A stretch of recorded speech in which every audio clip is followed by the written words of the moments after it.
دلم گذر کن از دل دادگی، هرچی میشه بذار بشه. نکن گلای رسم زمونه، شکستن و دل زدگی. تموم میشه همه غما، خیانت و اهانتا. پشیمون میشی، حسرت میکشی، نباید که بشکنی.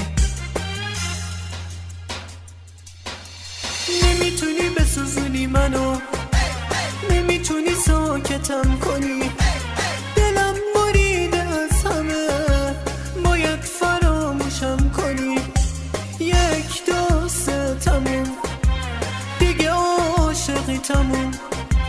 دلم بریده از همه، دیگه شکستن تموم.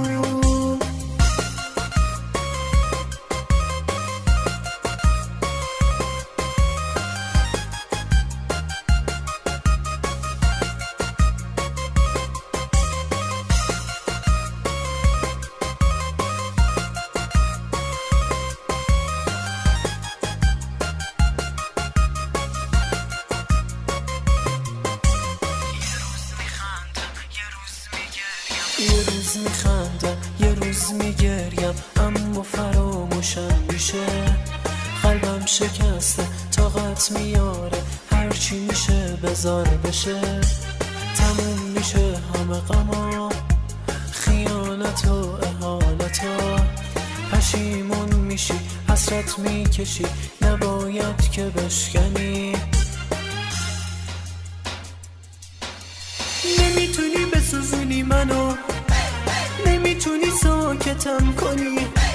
دلم بریده از همه، باید فراموشم کنی. یک دو سه تموم، دیگه عاشقی تموم. دلم بریده از همه، دیگه شکستم تموم.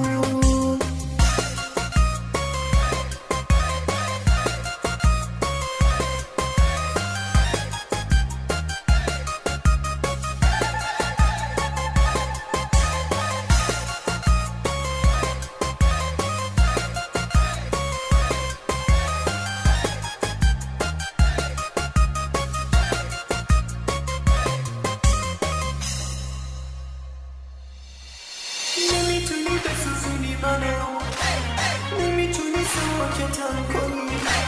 دلم بریده از همه، باید فراموشم کنی. یک دو سه تموم، دیگه عاشقی تموم.